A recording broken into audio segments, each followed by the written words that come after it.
Hey kids, it's Mr. Flyer here, hope you're well. Out and about on another bike review. Very pleased to say I'm on a Triumph, and this is a Triumph that has a very special name. It's a name that first appeared in the catalogue in 1938, I think it was, the Triumph Speed Twin.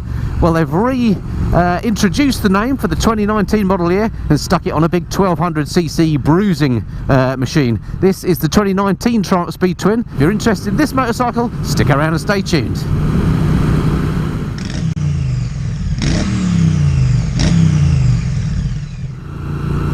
So the brand new Triumph Speed Twin, really excited to be riding this bike. It only got its official launch something like a month or so ago out in Spain, and it's already starting to appear in dealers and available for test rides and so on.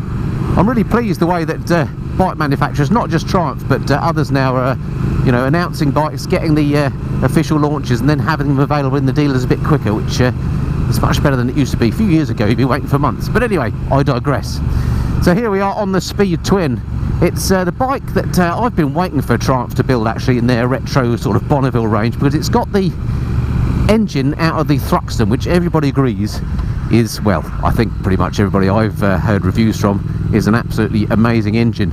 The Thruxton gets great plaudits. I'm not a big fan of the calf raiser look, so it never did anything for me particularly, but I did love the engine when I rode it, so I'm really pleased that they put that big old motor into a Bonneville form. This is, you could think of this as the big brother to the Street Twin, if you like. It's got that classic look about it, but the big old, as I say, 1200cc high torque engine from the Thruxton, albeit with a few internal changes to make it a little bit lighter and a little bit more revvy. The Thruxton's been around for a few years now, so they've had a chance to improve it a little bit on this incarnation. So before we get into all the detail of the bike, let's go through the practical stuff. If you're going to buy one of these as your motorcycle, what are the things that going to make a difference to you in terms of, well, let's start with the riding position. It is of course a Bonneville, or of the Bonneville family, so it is an upright riding position, but you don't feel like you're sitting on an armchair. Your legs aren't at 90 degrees. In fact, the foot pegs are a little bit behind your knees. They're a little bit sort of rear set-ish, if you like, and hence your knees are a little bit of an acute angle. It's not silly sports bike acute, but it's very similar to what you'd feel on, for example, I guess my Street Triple feels quite like this. Also similar riding position to the Street Triple is the way that you're slightly leant forward. You haven't got any weight on your wrists, but you are leant forward a little bit in a little bit of a sporty position. As I say, you're very reminiscent of the Street Triple actually, more than the Bonneville. So I actually like that. It's a comfy position. The seat itself is nice and long, so if you're a tall fella, you can sit back a bit, you can move around on it. So I think this bike would probably suit people of lots of different height ranges, although it's relatively short in that, I'm 5'8" and I can get my feet flat on the deck. Speed camera here, let's be careful. The bike itself doesn't actually feel that big. It feels no different in terms of size to, for example, the Street Twin and the T120s and the T100s of the world. I thought it might be a bit of a bigger bike generally, but it's not. It still feels relatively compact when you're on it. Something you notice straight away is the lovely sound out of this motor. Triumph have played a blinder putting the 270-degree crank angle on all their retros. It just sounds beautiful. This particular bike, hello sir, this particular bike is fitted with the Vance and Hines pipe, which just gives it a lovely low thump. So while I'm just tracking along this road, let's just check some of the other practical points. Nothing behind me. Let's just check the front brake. Oh wow, front brake on here is excellent. Listen to that pipe, sounds lovely. Right, let's just try the rear. Actually, the rear isn't too shabby. Sometimes rear brakes on motorcycles don't work very well, but this one works absolutely fine. The mirrors on here, they've actually gone with the bar end mirrors as standard, which I like the idea of. I think I might swap them out for the slightly smaller Triumph ones. These are quite big, but these do work really well. These are sort of outboard. Sometimes you can have them fitted inboard if you like, but outboard the view is amazing out of them. No vibration whatsoever. Mirrors work lovely. Seat itself, I said it was long, so it's good for different height people. It's actually relatively hard, the seat. You're not talking KTM hard, but yeah, you wouldn't describe it as soft either. Suspension on here, just round these quite nice sweepy roads. The handling is beautiful actually. Suspension's quite hard. I suspect this is on the standard settings that it comes from the factory, but it's not so hard that it jars your fillings out. You can adjust the suspension, but I'd be tempted to leave it as it is. Clutch is lovely and light. It's got one of these, I think Triumph call it a torque assist clutch. I think that's effectively the same as a slipper clutch. Means you don't get caught out releasing it too quickly at higher speeds going into a lower gear, and it also has a very nice light action to it.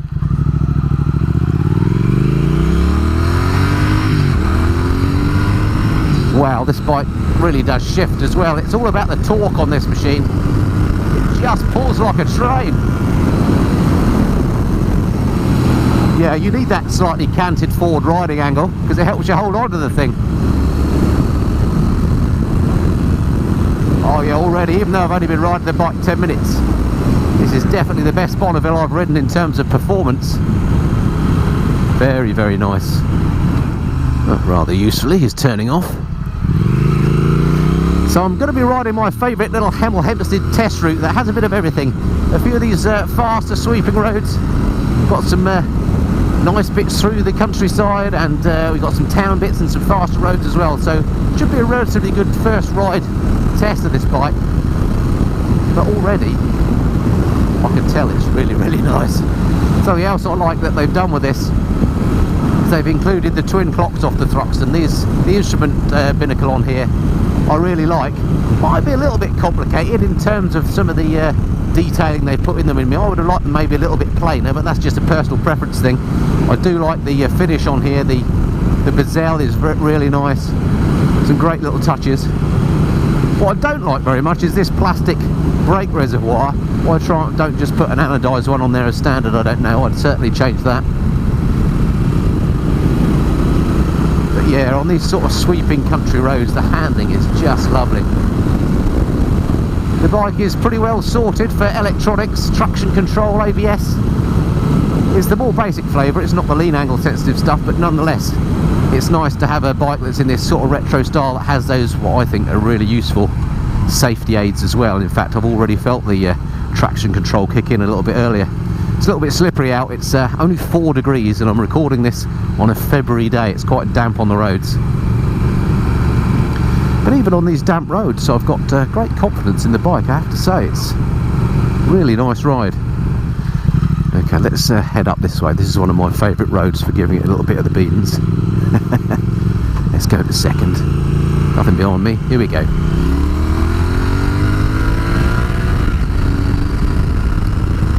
Wow, yeah, that is amazing. The pull from second when you give it a handful, it literally feels like somebody's put you in a catapult and fired you.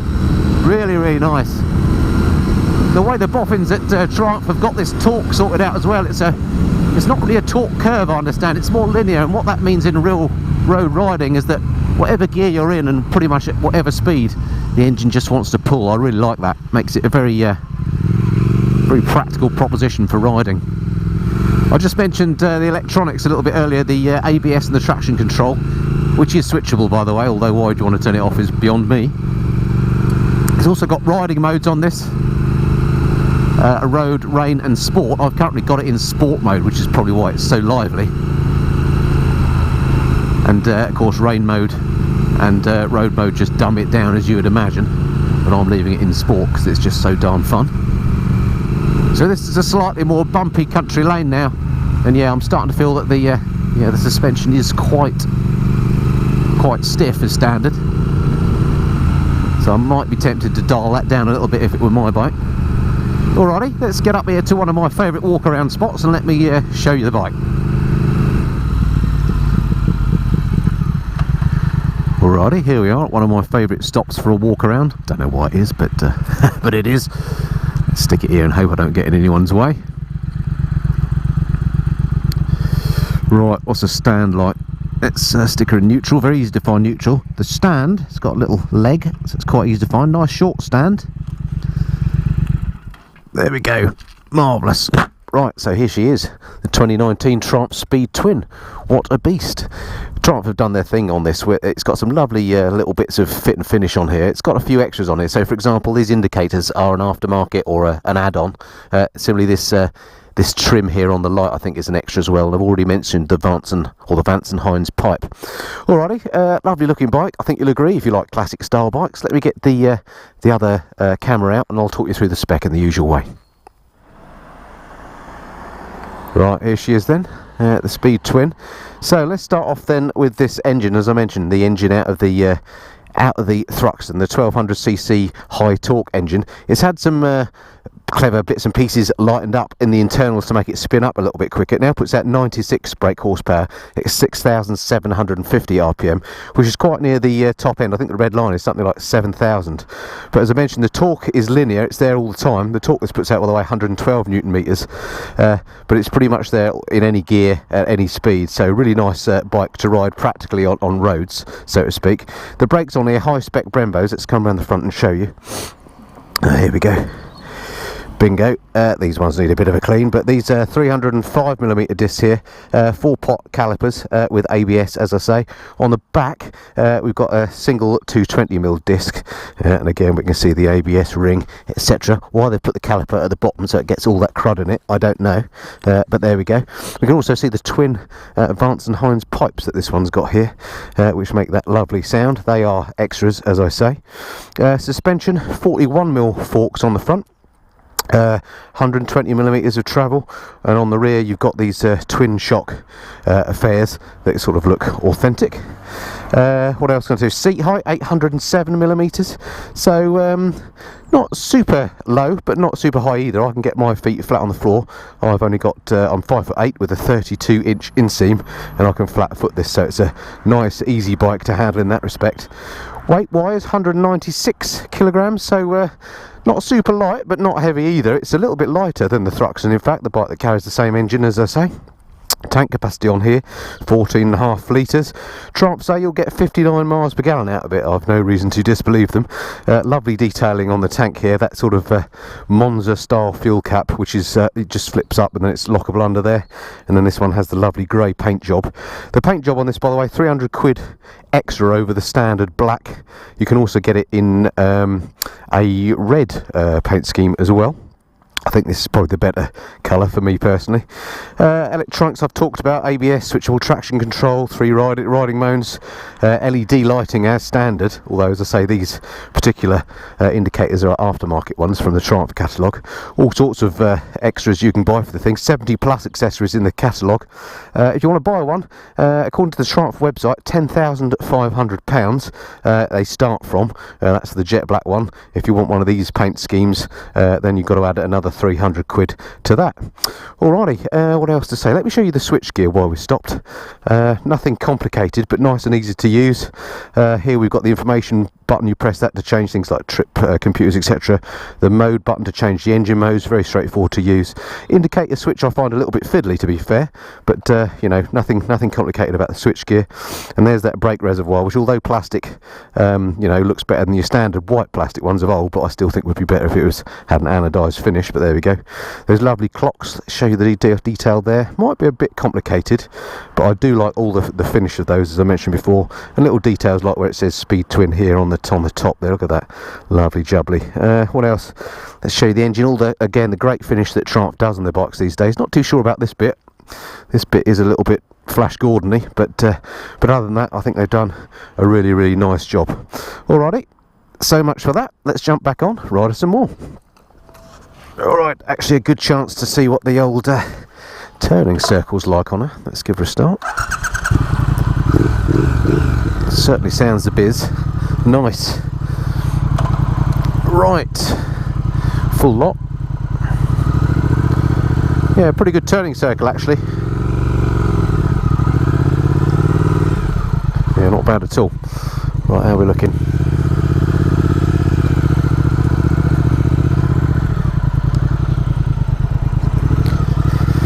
Ooh, sun's coming out, marvellous.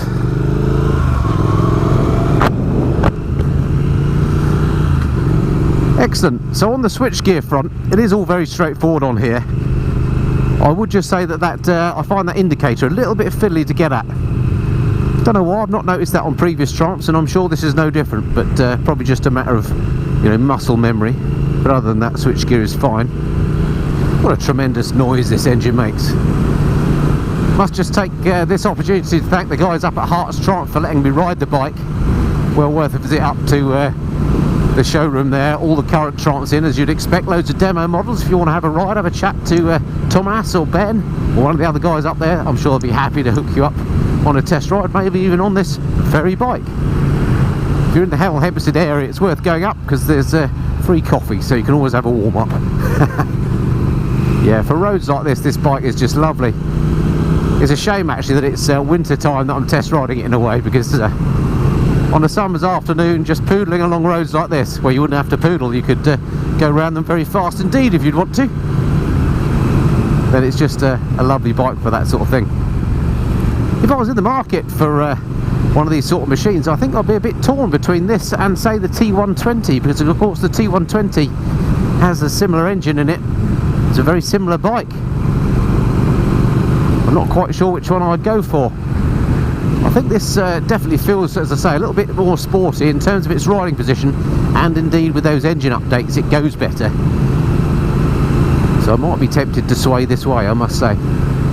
Alright, so she's definitely a lovely back lane cruiser.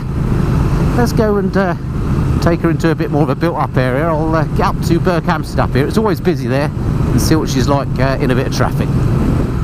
Alright, so here we are just coming into Burco, and unfortunately I had the camera off as I was obviously approaching, and this exhaust on here is hilarious. I've been having some great pops and bangs and fart noises coming out of it. It's been really good. You defo want to get yourself that Vance & Hines pipe if you're going to go for one of these. Sounds great as you come past the buildings and the sound reflects off. Absolutely no problem slow speed riding on here. It does feel actually quite nice and light. It's not one of those bikes that when you come to a halt you're going to think, you know, am I going to drop it? So really quite pleasant manners in traffic. Oh, it's always so busy up here, I don't know why. I guess the only problem with this bike, if you were going to use it for going to work and stuff, is with these bar end mirrors, they do stick out a fair way. So if you want to do some filtering, you're going to need a relatively wide gap, or point those inboard, because they could get a bit in the way of filtering. This is where motorcycles score, isn't it? No one crossing here, is there? Nope.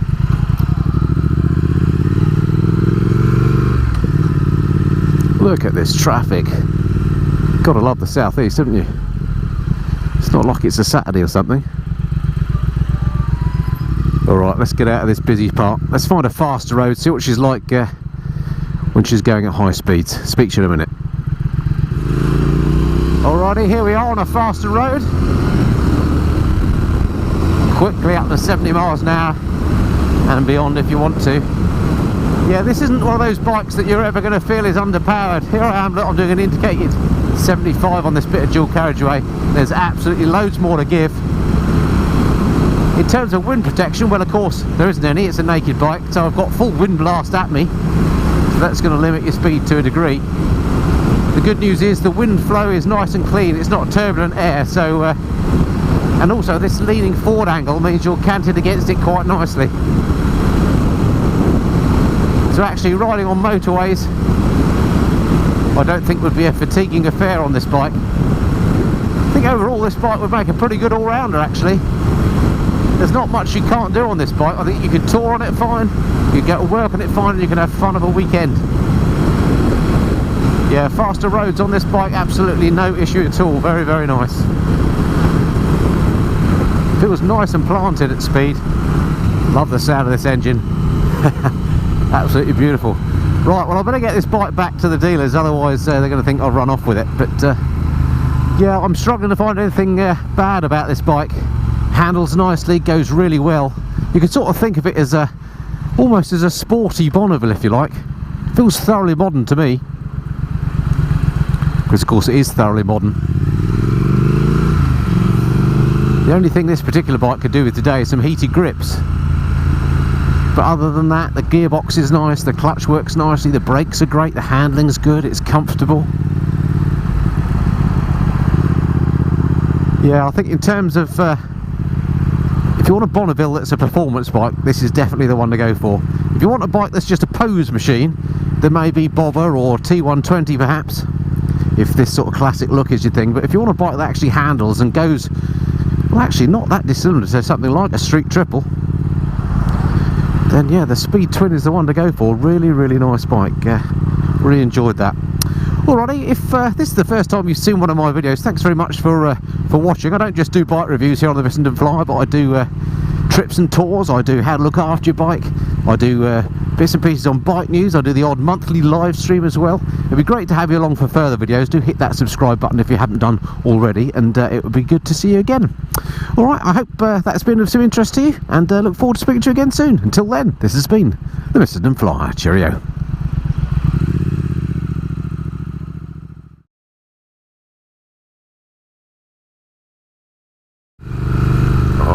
White van joy.